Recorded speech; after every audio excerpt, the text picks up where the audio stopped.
Hello everyone and welcome back to Capablanca Saga. We are returning to the 1911 tournament of San Sebastian. We have a game between Jose Raul Capablanca with the white pieces and the English Grandmaster, well, not really Grandmaster, English chess master Amos Burn, who is the oldest participant of this tournament. This is a game from round 3. We skipped a game from round 2 where Capablanca faced his old nemesis Frank Marshall, not because we've already seen too much games between Capablanca and Frank Marshall, but rather as it was a really quick draw. So I decided to skip that one. So first we had that game against Ossip Bernstein, where Bernstein really wanted to beat Capablanca, then in the end he ended up losing. As he was the one who protested to the chief arbiter about Capablanca even participating in this tournament, Capablanca was very glad that he was able to beat him. But he was not the only player that protested. Aron Nimzowitsch was amongst other players who protested, and in between games, Capablanca challenged Nimzowitsch to a series of speed games for money, as in those games. In those days, if you challenged someone, you did it for money. And as Capablanca mentions, there are different sources saying in what fashion Capablanca was able to beat Nimzowitsch, but it does say that he beat him with quite a result. Something like if they played, let's say, 6 games, that it was 5-1. And Nimzowitsch is not the only player that Capablanca beat in speed games during the official games. But it doesn't state who else did he beat. So everyone was silenced and Capablanca was allowed to continue playing his tournament normally. So, like I said, English chess master Amos Burn, who did not consider himself a chess professional, even though he's been playing chess his entire life. He's a really strong tournament player. He defeated players like Alexander Alekhin. He finished in tournaments where Emanuel Lasker played ahead of Emanuel Lasker. I believe in one tournament he even shared first with Wilhelm Steinitz. He was born in 1848, so that's not even 10 years, that's 8 years after Paul Morphy, and he's still an active chess player here, playing in the San Sebastian 1911 tournament with Jose Raul Capablanca. So without further ado, let's check out this game. Capablanca has the white pieces. Let's see how he faces against one of the strongest players of that era. Again, Capablanca opens with e4. We have e5, knight f3, knight to c6, and now bishop to b5. The Ruy Lopez is on the board. We have a6, Morphy's defense, bishop to a4. We have knight to f6, and now comes d3. Again, Capablanca mentions that in his older days, when he was, well versed in the art of the opening theory, he would have perhaps gone c3 or d4. But here he still played this timid d3 move. We have d6, c3, bishop to e7, knight b to d2, going for the standard maneuver where white castles, rook e1, and then knight goes to f1, and then either e3 or g3. Black castles, and here Capablanca doesn't castle. Instead, he first goes knight to f1. He decides to keep his king in the center a little bit longer. Burn goes for a very principled decision. First, b5, we have bishop to, not b3, sorry about that, bishop to c2 rather, bishop to c2, and now d5. A very principled decision, as Capablanca's king is still stuck in the center, so you do want to break open the position. We have queen to e2, and now d captures on e4. D captures on e4, and now bishop to c5. Capablanca mentions in his book that he didn't like this bishop to c5 move. You're using the piece you already developed twice in the opening. There are other pieces to develop, like bishop to e6 was definitely an idea. And there's no real reason of moving this piece twice. Yes, this is a much better diagonal for this bishop, that's true. But it's also wasting a move, as Capablanca mentions. But okay, bishop to g5, and there isn't a slow move white can actually play where you can actually use this. For example, if you could get knight g4 in and attack f2. Even if white played the slowest of moves like bishop to d2, there's still no point in doing it. But okay, bishop to g5 by Capablanca, now pinning this knight. We have bishop to e6, and now knight to e3. Rook to e8, Capablanca castles, and now knight to d5 is definitely a threat. You want to pile up on the pinned piece, and you will force black either to lose the bishop pair by playing bishop captures on e3, or after a knight comes to d5, you will have to capture with your light square bishop. Here queen to e7 was played, and now Capablanca centralizes his knight, a very natural move. Knight to d5, and now you have to capture it. If you go something like queen d8, then you get bishop captures, g captures, and then your pawn structure is all messed up. The knight is still very strong here. You can go rook a1, simply protect the knight and put a rook on a very nice open d file, and the white will be much better here. So after knight d5, we have bishop captures, e captures. You have to go back with the knight. If you go to a5, you get b4 and you lose the piece. Knight to b8, and now comes a4. The rooks are no longer connected, and Capablanca does, again, a very principled decision by attacking the flank here. So what can black do here? You don't want to capture on a4. That will leave the queenside pawns very vulnerable.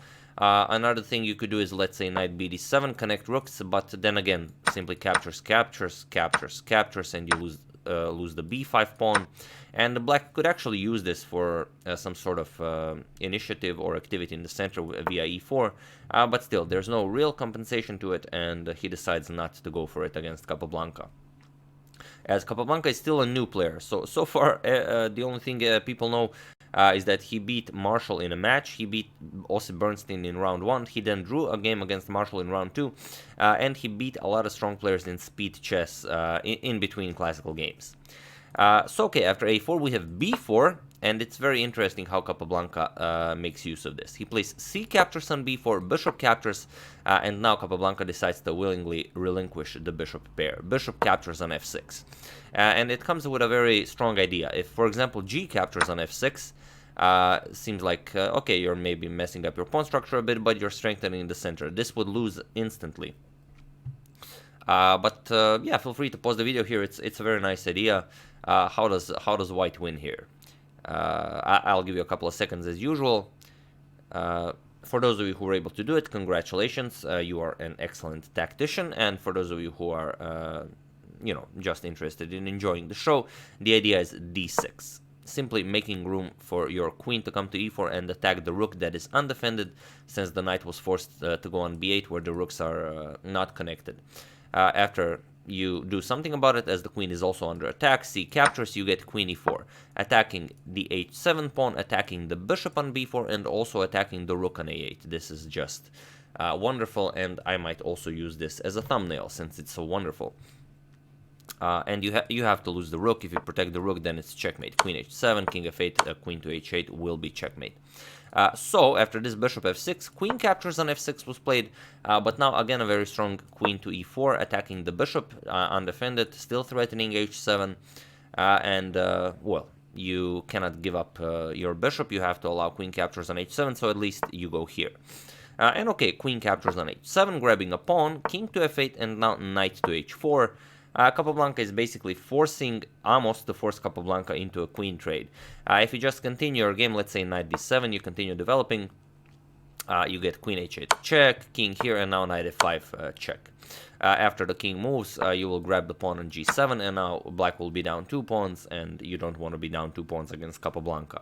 And on the other hand, after this knight f5 check, you don't have the option of the in-between queen captures, with the idea that if bishop captures, you will only then recapture, because here white would first grab the rook. And only after rook captures, bishop captures, and you would be up a pawn and up the exchange.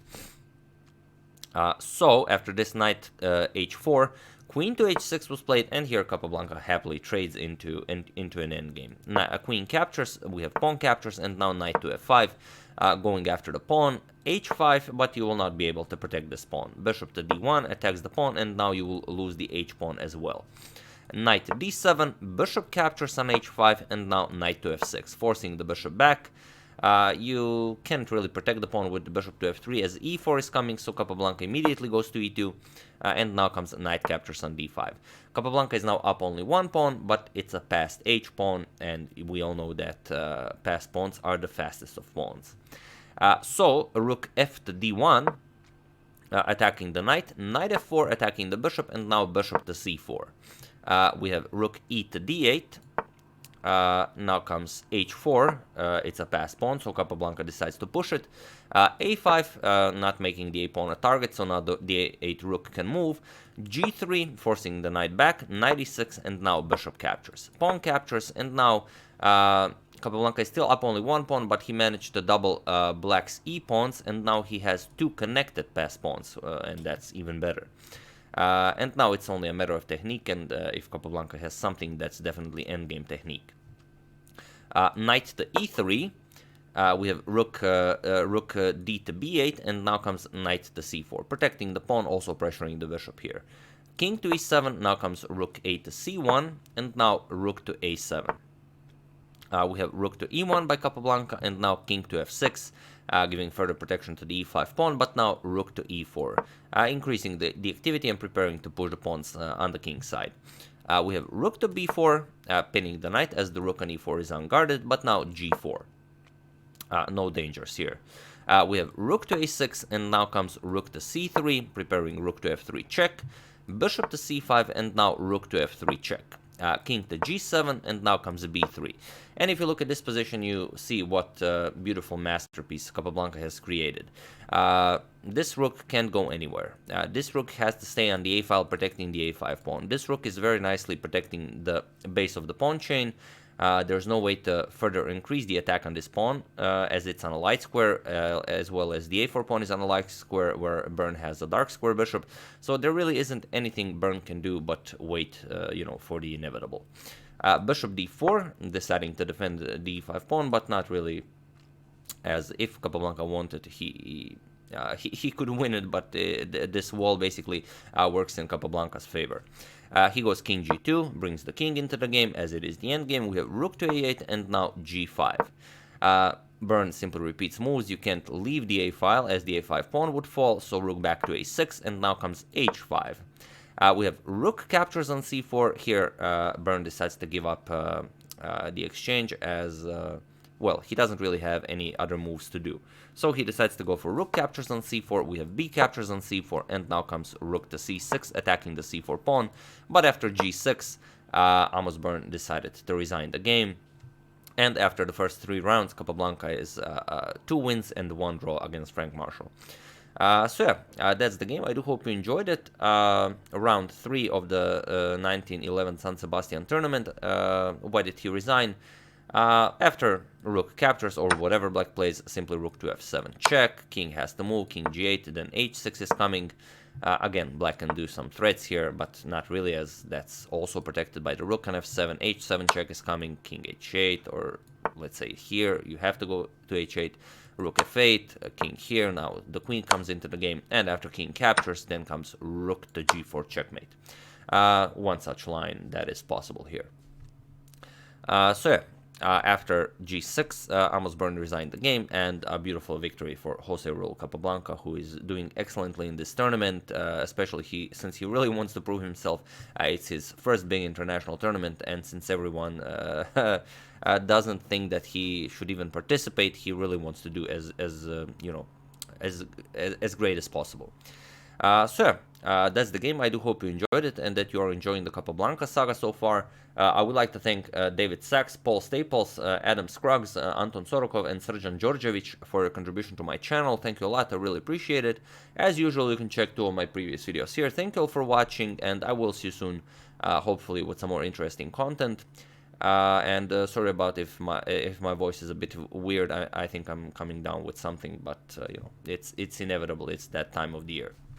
Have an excellent rest of the Saturday, and I will see you soon.